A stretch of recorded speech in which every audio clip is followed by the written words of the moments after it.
Antes de começar a falar sobre as receitas, uma parte essencial e muito importante são os ingredientes.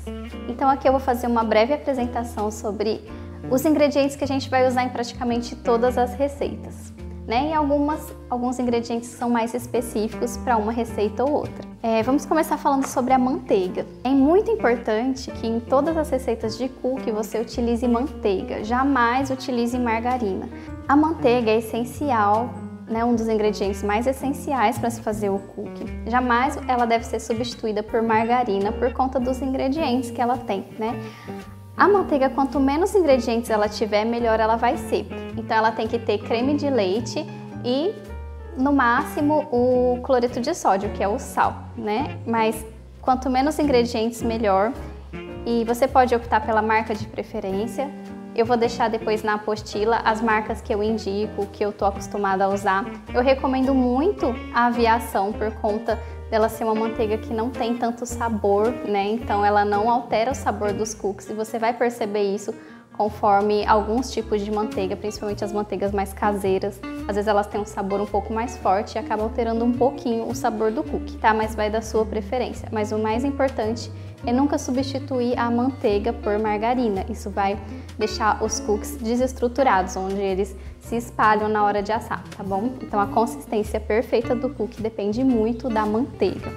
Outros ingredientes também muito importantes para receita perfeita dos cookies são os açúcares. Então nós utilizamos 2 açúcares. O açúcar cristal, que vai ser, junto com a manteiga, é o que vai dar essa estruturação perfeita aos cookies, e o açúcar mascavo.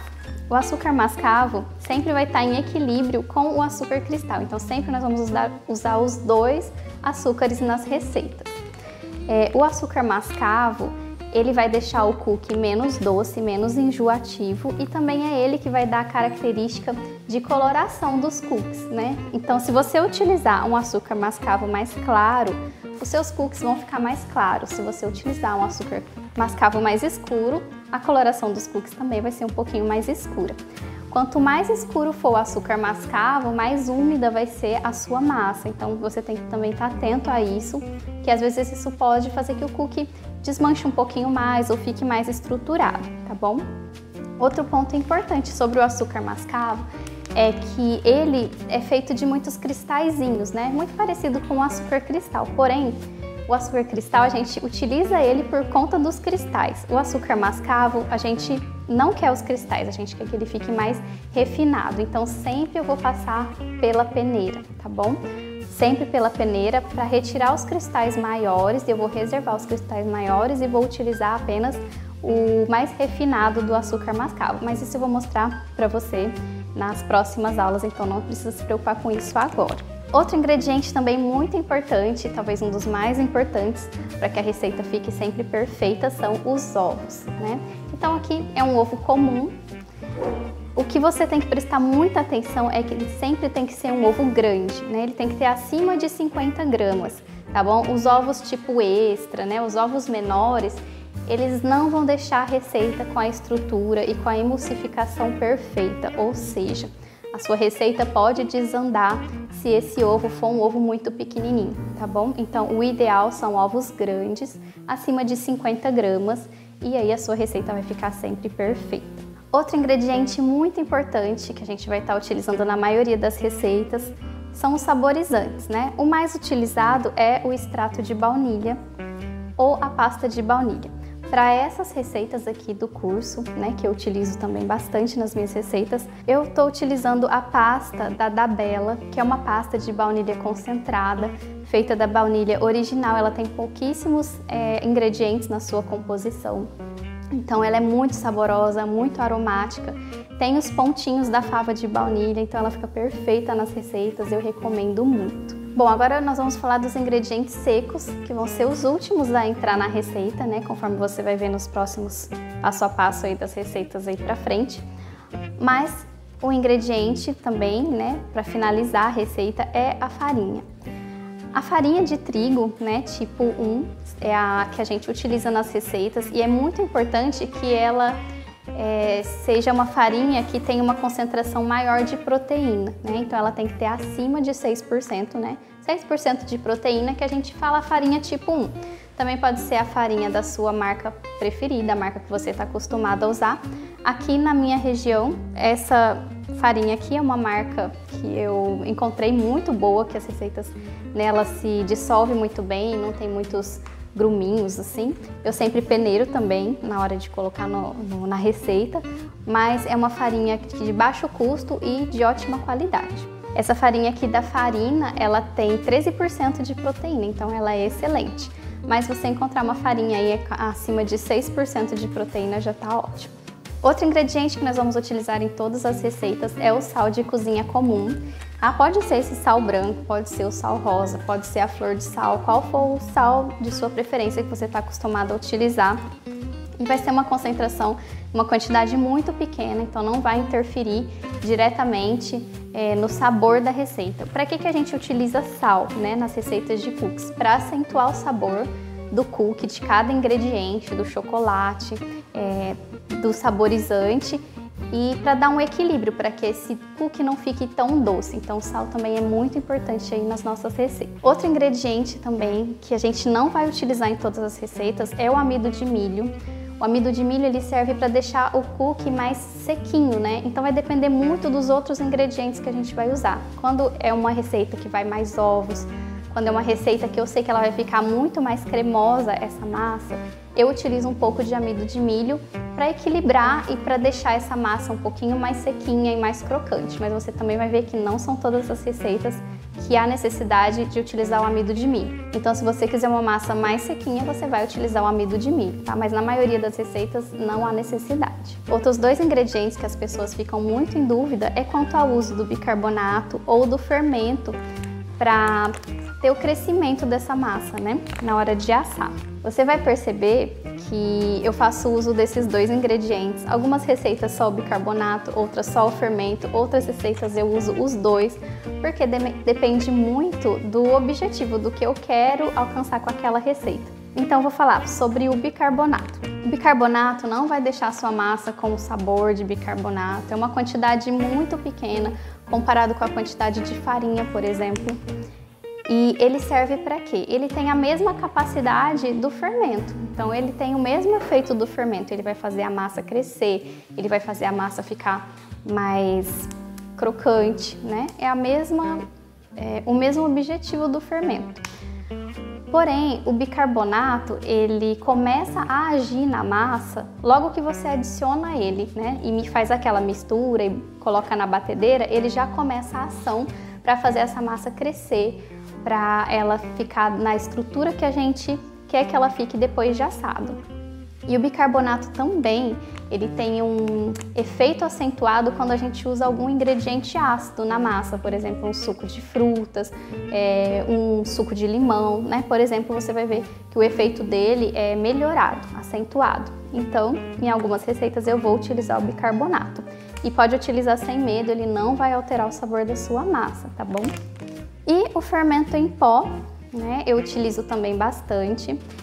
Ele também é o mesmo efeito do bicarbonato. Quando eu quero que essa massa fique estruturada, que ela cresça da forma adequada, eu vou utilizar o fermento numa quantidade um pouquinho maior. E o fermento, a diferença é que ele age quando eu coloco a massa no forno. Então ele só vai agir quando eu colocar essa massa para assar.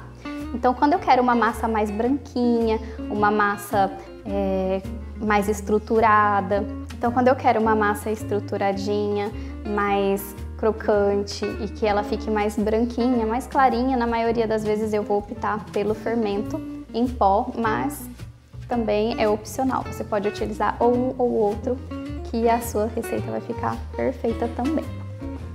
Também vou explicar isso mais pra frente em cada receita.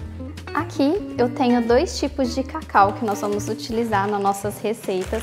Então aqui eu tenho o cacau em pó 100%, que eu vou utilizar em algumas receitas. Eu gosto muito dessa marca da Cical, mas você pode utilizar a marca da sua preferência.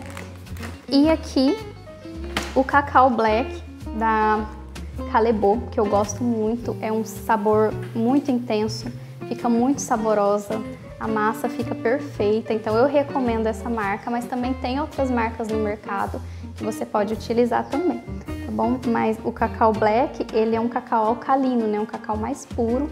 Então é um ingrediente que a gente vai estar utilizando aí também em uma receita. Sobre o uso do corante, eu quero reforçar que a gente sempre vai utilizar o corante em gel, porque o corante em pó, ele pode amargar a massa pela dificuldade de espalhar na hora da gente bater a massa. O corante em gel eu sempre vou adicionar na parte onde eu acrescento os líquidos na massa, né? Então ele fica uniforme, ele se mistura bem com o restante dos ingredientes e a massa fica perfeita, uniforme, saborosa e ele não altera o sabor dos cookies.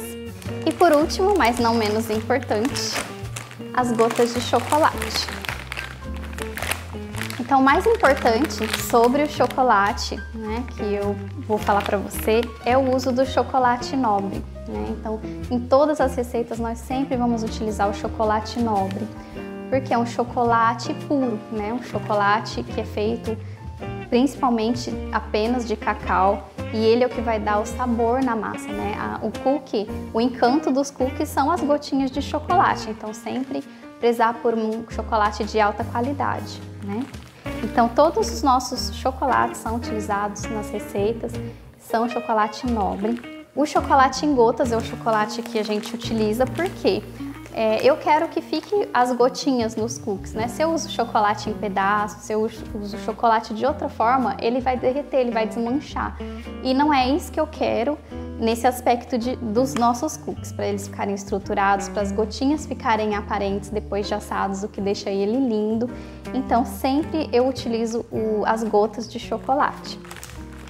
Aqui então eu quero mostrar dois exemplos, né, de chocolate.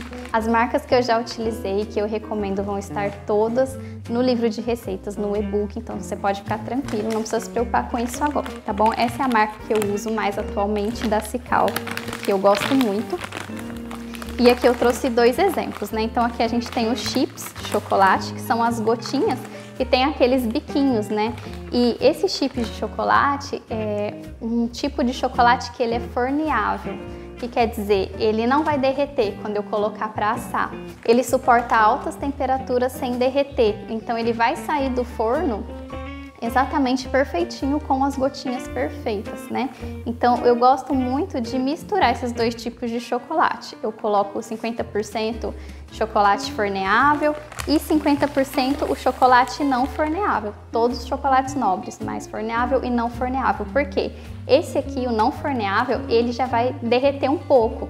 Então na hora que a pessoa morde, né, o cookie, ele tem aquela experiência de ter o chocolate derretido, mas ao mesmo tempo a aparência das gotinhas e umas gotinhas mais crocantes também, que não derretem totalmente, tá bom? Então são esses dois tipos de chocolate, forneável e não forneável. Você pode optar por utilizar apenas um dos dois também, não tem problema nenhum, tá bom? Só que o forneável não vai derreter, ele vai continuar com a estrutura dele perfeita ali, as gotinhas, e o não forneável ele já vai derreter mais, vai ficar com menos aspectos de gotinhas. Então, esses foram os ingredientes para a gente começar, para você já separar aí, ver o que você tem já na sua casa. Se você tiver a maioria desses ingredientes, a gente já pode começar a nossa primeira receita.